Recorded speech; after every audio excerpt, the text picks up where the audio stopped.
Sari, CGP Angkatan 9 dari SD Negeri 1 Kecepit, Kabupaten Banjarnegara. Kali ini untuk memenuhi tugas modul 3.1 tentang wawancara terhadap kepala sekolah mengenai pengambilan keputusan yang sesuai dengan nilai kebajikan sebagai pemimpin. Bersama saya sudah ada Bu Endang, Kepala SD Negeri 1 Danakerta. Selamat pagi Bu Endang. Selamat pagi. Bagaimana kabarnya Bu Endang? Alhamdulillah baik. Mohon maaf Bu Endang, saya sudah mengganggu waktunya Bu Endang. Saya ucapkan terima kasih sekali karena Bu Endang sudah bersedia untuk wawancara bersama saya. Baik Bu Endang, saya akan mengajukan beberapa pertanyaan nih Bu Endang. Yang pertama, bagaimana selama ini Bu Endang bisa mengidentifikasi kasus-kasus yang merupakan dilema etika atau kebijakan moral? Terkait istilah dilema etika atau kebijakan moral, saya kurang familiar dengan istilah tersebut. Namun, ketika menghadapi masalah yang bermacam-macam di sekolah, saya selalu berusaha untuk memahami dulu akar permasalahan, supaya tidak salah dalam mengambil keputusan. Saya harus bisa mengidentifikasi apakah ini masalah bisa diselesaikan secara musyawarah kekeluargaan saja atau harus melibatkan secara ranah hukum. Begitu. Jadi sebelumnya Bu Endang belum familiar ya dengan dilema etika. Kemudian untuk masalah-masalah yang ada dalam sekolah itu berarti Bu Endang itu berusaha untuk menghadapi masalah, kemudian memahami dulu akar permasalahannya apa, begitu ya. Nah, kemudian pertanyaan kedua nih Bu Endang, selama ini bagaimana Bu Endang itu bisa menjalankan keputusan pengambilan di sekolahnya Ibu, terutama ini untuk kasus-kasus di mana ada dua kepentingan ya, yang sama-sama benar atau sama-sama mengandung nilai kebajikan. Jika kepentingan sama-sama benar, maka saya akan melihat apakah nilai kebenaran itu untuk pribadi saja atau personal individu atau untuk orang banyak. Misalnya di sekolah, apakah untuk kepentingan individu atau semua warga sekolah, kemudian memiliki dampak bagaimana, baik jangka panjang atau untuk masa depan sekolah. Baik, jadi dalam hal ini Bu Endang itu selalu melihat nih, apakah nilai kebenaran itu untuk pribadi atau intinya untuk individual, ataupun dilihat apakah itu permasalahan kelompok gitu, nggih.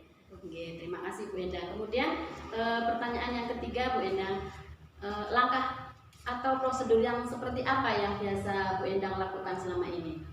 Bahwasanya sebelum mengambil keputusan, saya akan konfirmasi dulu kepada yang terlibat dalam sebuah komisi. Saya harus mendengarkan tidak hanya dari satu orang saja, tetapi juga dari orang lain. Misalnya, ketika saya mendengarkan kasus murid di sekolah, saya tentu akan bertanya dengan siswa yang melihat. Ketika terjadi masalah, bertanya kepada guru yang bersangkutan, supaya saya mendengar kejelasan permasalahan tersebut. Baru saya mengambil keputusan. Baik, jadi intinya ketika ada permasalahan Bu Endang itu mengonfirmasi dulu kepada pihak yang terkait, contohnya misalnya peserta didik dan gurunya atau wali kelas, begitu ya Bu Endang. Terima kasih. Kemudian pertanyaan selanjutnya, hal apa saja yang selama ini Bu Endang anggap itu lebih efektif dalam pengambilan keputusan pada kasus-kasus dilema etika ini Bu? Setiap permasalahan pasti saya akan melihat dulu akar permasalahan seperti yang sudah saya sampaikan awal, seperti itu. Kemudian bertanya kepada pihak-pihak yang terkait. Kemudian saya juga berdiskusi dengan orang lain untuk selanjutnya berpikir objektif untuk mengambil keputusan. Oke, berarti selain tadi Bu Endang itu mencari akar permasalahannya, berarti Bu Endang juga menanyakan langsung kepada pihak terkait, yaitu misalnya permasalahan peserta didik ataupun kita tanyakan kepada wali kelasnya, nggih. Betul sekali. Baik Bu Endang. Kemudian hal apa saja yang selama ini Bu Endang merasakan atau merupakan sebagai tantangan dalam pengambilan keputusan pada kasus-kasus dilema etika ini, Bu? Ya memang semua keputusan yang menyangkut banyak pihak pasti tidak akan membuat semua merasa puas. Pasti ada saja yang tidak suka, tapi kita jangan sampai kalah. Selama keputusan yang kita buat sudah mementingkan banyak pihak, benar dan dapat ditanggungjawabkan, jadi tantangannya justru ada pihak-pihak yang tidak suka seperti itu. Tapi namanya manusia pasti ada saja ada yang suka dan ada yang tidak suka. Baik, berarti intinya setiap ada permasalahan kemudian kita mengambil keputusan itu selalu ada saja ada tantangan, gitu. Baik, Bu. Kemudian apakah Bu Endang selama ini memiliki sebuah tata kelola atau jadwal tertentu dalam sebuah penyelesaian kasus dilema etika ini, atau apakah Bu Endang juga langsung menyelesaikannya di tempat atau memiliki sebuah jadwal untuk menyelesaikannya, kemudian bentuk atau prosedur yang seperti apa yang Bu Endang jalankan? Tidak ada jadwal khusus untuk menyelesaikan kasus. Kalau masalahnya kecil dan harus saat itu juga diputuskan, maka dibuatlah keputusan pada saat itu juga. Kalau masalahnya berat, melibatkan banyak pihak, tentu tidak bisa diselesaikan hari ini, ya.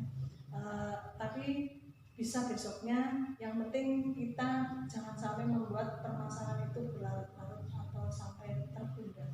Baik, berarti intinya fleksibel ya, waktunya ketika ada permasalahan yang sekiranya ringan ya langsung diambil keputusan gitu ya. Terima kasih. Kemudian selama ini nih Bu Endang, adakah seseorang atau faktor apa yang selama ini mempermudah atau bisa membantu Bu Endang ini di dalam pengambilan keputusan dalam kasus dilema etika? Biasanya saya akan berdiskusi dulu atau minta saran pendapat dengan pengawas yang kaitan dengan kedinasan, juga dengan komite sekolah, yaitu pengawasnya SAD, juga dengan warga sekolah lain seperti itu. Ya, baik, berarti Ibu tetap melibatkan dari dinas pendidikan, kemudian komite dan warga sekolah ya, agar mungkin keputusannya atau keputusan yang diambil Bu Endang itu tepat ya. Baik, pertanyaan terakhir nih Bu Endang, dari semua hal yang telah disampaikan tadi, pembelajaran apa yang dapat Bu Endang petik dari pengalaman Ibu mengambil keputusan dilema etika ini? Ya, intinya dalam mengambil sebuah keputusan itu tidak perlu terburu-buru. Kita harus selalu berhati-hati, harus bisa berpikir ini masalah apa, kemudian baru mengambil keputusan. Tentu kita bisa berkolaborasi dengan pihak lain yang bisa mengambil yang bisa mengatasi permasalahan yang sedang kita hadapi. Oh, berarti kolaborasi nih Bu Endang ya, kolaborasi yang penting. Jadi bisa saya simpulkan dari percakapan kita dari awal sampai akhir bahwa setiap kali kita mau mengambil keputusan yang sesuai dengan nilai-nilai kebajikan, itu berarti kita yang pertama adalah melihat dulu akar permasalahannya, kemudian kita membicarakan dulu, berkolaborasi mungkin dengan pihak-pihak terkait. Yang pertama mungkin dengan Dewan Guru, dengan Dewan Guru, kemudian dari setelah Dewan Guru mungkin ke dinas pengawas, kemudian ke komite sampai ke warga sekolah. Baik Bu Endang, masih sekali ilmunya. Mudah-mudahan saya nanti setelah saya berbincang dengan Bu Endang, bagaimana cara mengambil keputusan yang bijak dengan sesuai dengan nilai kebajikan, saya dapat menerapkannya sebagai saya itu sebagai pemimpin pembelajaran. Sekali lagi saya mohon maaf dan terima kasih Bu Endang. Sama-sama.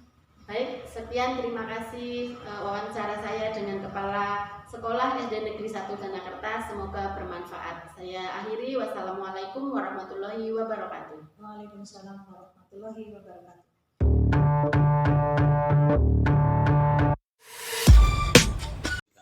Assalamualaikum warahmatullahi wabarakatuh. Salam sehat dan bahagia. Perkenalkan, saya Eli Sugianti, CGP Angkatan 9 dari SD Negeri 1 Kecepit, Kabupaten Banjarnegara. Kali ini saya akan memenuhi tugas saya sebagai CGP modul 3.1 tentang wawancara terhadap kepala sekolah dalam pengambilan keputusan berdasarkan dengan nilai kebajikan sebagai pemimpin. Bersama saya sudah ada Bapak Misno MPD selaku Kepala Sekolah SD Negeri 1 Sambong. Selamat sore Pak Misno. Selamat sore, Pak. Terima kasih sekali saya ucapkan Pak Misno sudah memberikan atau meluangkan waktu untuk saya untuk berbincang-bincang dengan saya. Saya juga mohon maaf sudah mengganggu waktu Pak Misno. Dalam wawancara ini saya akan mengajukan beberapa pertanyaan, kira-kira Pak Misno tidak keberatan? Insya Allah tidak keberatan, Ibu. Baik, terima kasih Pak. Ini pertanyaan yang pertama nih untuk Pak Misno, bahwa selama ini nih sebagai Pak Misno sebagai kepala sekolah, bagaimana Pak Misno dapat mengidentifikasi kasus-kasus yang merupakan dilema etika atau kebijakan moral? Baik Bu, ini untuk pertanyaan yang pertama tadi berkaitan dengan kasus dilema etika atau kebijakan moral. Kalau yang kami lakukan di sekolah untuk kami mengidentifikasi apakah itu masalah itu berkaitan dengan dilema etika atau kebijakan moral, yang pertama kami akan mencari pihak-pihak yang terlibat dengan permasalahan tersebut. Kemudian setelah kita menemukan pihak-pihak yang terlibat pada permasalahan tersebut, saya akan mencari informasi dari pihak-pihak tersebut berkaitan dengan akar permasalahannya. Karena kalau kita tidak tahu akar permasalahannya, maka kita kemungkinan akan salah dalam mengambil keputusan. Jadi saya dalam mengidentifikasi permasalahan, yang pertama tadi mengidentifikasi pihak-pihak terkait, kemudian mencari informasi dari pihak-pihak tersebut. Baik, jadi langkah pertama Pak Misno itu akan mengidentifikasi masalah kemudian menganalisis masalah.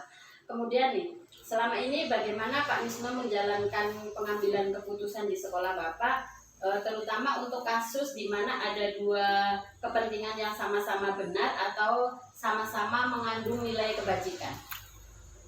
Baik, yang kami lakukan ketika menemukan bahwa permasalahan itu mengandung unsur atau dilema sama-sama benar, yang pertama saya akan tadi menggali informasi dari pihak-pihak yang terlibat. Kemudian informasi itu saya pastikan informasi yang valid sehingga nanti sebagai dasar pertimbangan dalam mengambil keputusan.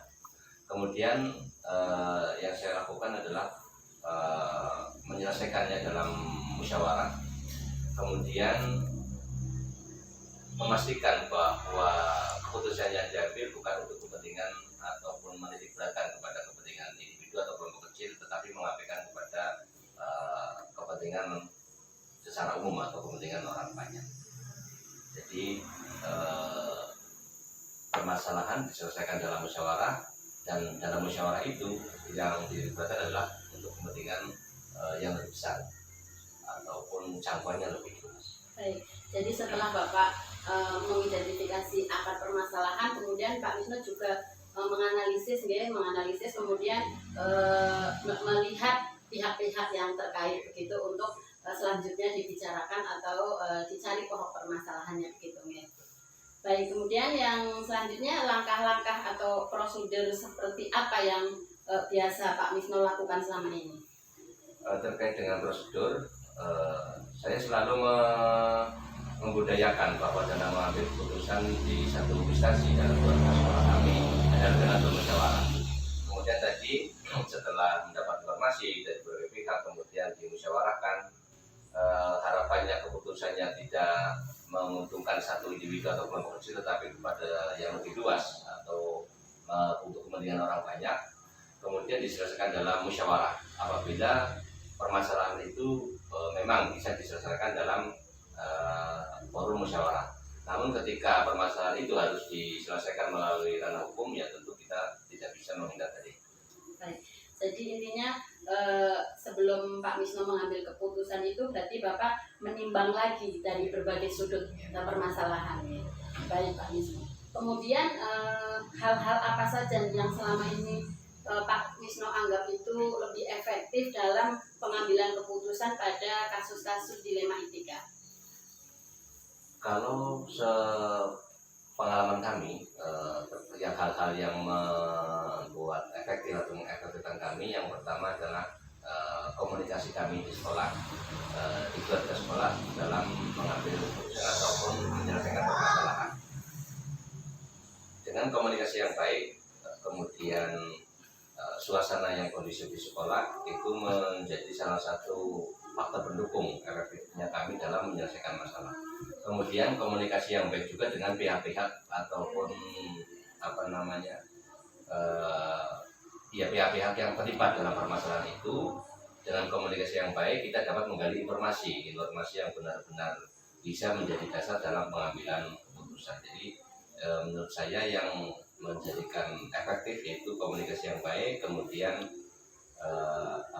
hubungan yang baik juga dengan keluarga di sekolah. Baik, jadi intinya kalau saya bisa mengambil ini, Pak Wisnu itu mengedepankan kepentingan umum, gitu ya. Baik Pak. Kemudian hal-hal apa saja nih yang selama ini merupakan tantangan dalam Pak Wisnu mengambil keputusan pada kasus dilema etika ini? Ya, baik. Terkait dengan kasus dilema etika, dalam menyelesaikan sebuah permasalahan, ketika kita bermusyawarah tentu dari teman-teman kita akan muncul pendapat, kemudian masukan dan lain sebagainya. Nah, ketika pendapat dari teman-teman itu mungkin tidak bisa menjadi dasar pengambilan keputusan, teman-teman merasa kurang puas dan lain sebagainya, ataupun pihak-pihak yang terlibat dalam permasalahan merasa tidak puas atau tidak terpenuhi keinginannya, nah sehingga mungkin akan timbul sikap ataupun rasa yang kurang pas kepada kami. Nah, itu yang menjadi tantangan, bahwa intinya ketika keputusan yang diambil itu tidak bisa memuaskan salah satu pihak, ini akan menjadi tantangan tersendiri agar nanti saya bisa berupaya ke depannya ketika mengambil keputusan bisa merangkul semuanya, jadi semuanya bisa merasa mendapat keadilan dari keputusan yang saya ambil, walaupun mungkin tidak semuanya, tetapi ya setidaknya yang merasa dirugikan atau merasa tidak puas itu semakin diminimalisir. Nah, ini tantangan yang mungkin harus saya hadapi. Jadi setiap permasalahan atau setiap kita mengambil keputusan pasti dan tentu saja ada tantangan begitu ya. Baik Pak.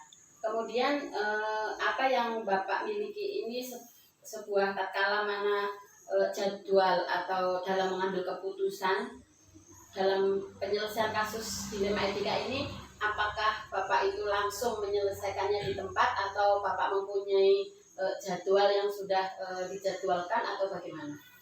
Ya, terkait dengan penyelesaian yang kami lakukan selama ini tidak ada jadwal yang pasti yang harus dilakukan, misalnya sekian hari atau hari itu juga dan sebagainya. Kalau kami itu malah melakukannya sesuai dengan permasalahan yang ada. Ketika permasalahan itu tidak terlalu berat, mungkin secara untuk menyelesaikannya bisa diselesaikan hari itu. Nah, tapi ketika permasalahannya itu tergolong agak berat, rumit dan lain sebagainya, tentu kami butuh waktu untuk mencari informasi yang lebih, sehingga nanti menjadi bahan ataupun dasar untuk pertimbangan pengambilan keputusan dan tidak bisa dilakukan hari itu juga. Mungkin kami juga harus menghubungi pihak-pihak yang terlibat dalam permasalahan, sehingga saya sampaikan tadi tidak bisa terjadwal. Jadi tidak ada jadwal harus 1 hari, 2 hari, 3 hari, atau bahkan harus beberapa hari. Jadi, itu mengalir sesuai dengan tingkat permasalahannya. Berarti jadi kita untuk menyelesaikannya itu kita lihat dari akar permasalahannya dulu, berat atau ringan begitu. Baik Pak. Kemudian adakah seseorang atau faktor-faktor apa yang selama ini mempermudah ataupun membantu Pak Wisnu dalam mengambil sebuah keputusan dalam kasus dilema etika ini, Pak? Baik, terkait dengan seseorang ataupun faktor, yang pertama terkait dengan perorangan atau pihak-pihak. Yang pertama adalah teman-teman di sekolah kami terutama, kemudian pihak-pihak yang terkait dengan permasalahan yang ada. Kemudian faktornya adalah yang pertama adalah faktor komunikasi. Saya sampaikan faktor komunikasi kenapa? ketika kita berkomunikasi dengan mungkin pihak yang bermasalah dengan kita ataupun pihak yang mendukung kita harus mengutamakan komunikasi. Ketika komunikasi kita kurang baik, maka jangankan orang yang mendukung kita, jangankan yang bertentangan dengan kita, orang yang mendukung kita pun ketika komunikasinya kurang baik akan menimbulkan masalah. Nah, jadi terkait dengan faktor apa saja yang mempermudah, yang pertama adalah komunikasi, yang kedua pihak-pihak yang terlibat atau terkait, misalnya di sekolah adalah teman-teman guru, siswa, kemudian orang tua siswa, komite, kemudian dari lingkungan keluarga, dinas pendidikan, baik pengawas ataupun kepala dinas. Nah, itu menjadi faktor dan orang-orang atau pihak-pihak yang nantinya akan memberikan kontribusi mempermudah kita dalam mengambil keputusan. Baik Pak, ini pertanyaan yang terakhir nih Pak Misno. Dari semua hal yang telah disampaikan, pembelajaran yang dapat Pak Misno petik dari pengalaman Bapak selama mengambil keputusan dilema etika itu apa? Baik, dalam mengambil keputusan yang saya rasakan, pelajaran yang saya terima, yang pertama saya menjadi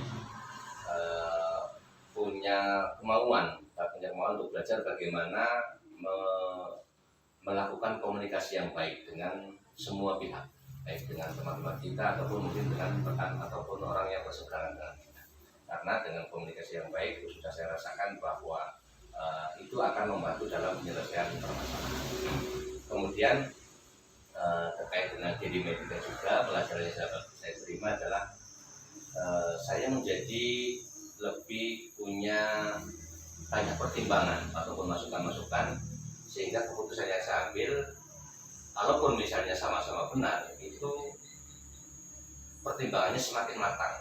Jadi sudah sampai kepada kebermanfaatannya untuk orang banyak, kemudian untuk jangka pendek atau jangka panjang, kemudian lebih banyak resikonya permasalahan atau putusan mana yang akan diambil. Nah, dari hal-hal itu saya banyak mendapat pelajaran di antaranya dari yang saya sampaikan. Baik, terima kasih Pak Misno. Jadi perbincangan kita ini Pak, saya bisa mengambil kesimpulan bahwa yang pertama, sebelum kita mengambil keputusan, kita mengidentifikasi dulu akar permasalahan. Kemudian yang kedua, menganalisis kasus sesuai dengan nilai-nilai kebajikan. Kemudian yang ketiga adalah komunikasi yang baik dengan pihak-pihak terkait. Kemudian yang terakhir adalah keputusan yang diambil itu berguna bagi orang banyak. Begitu, nggih? Terima kasih Pak Misno sudah mengantarkan saya ke dalam pembelajaran ini. Mudah-mudahan kedepannya bisa bermanfaat untuk saya dalam menjadi pemimpin pembelajaran. Terima kasih Pak Misno atas waktunya. Saya akhiri wawancara kali ini. Wassalamualaikum warahmatullahi wabarakatuh.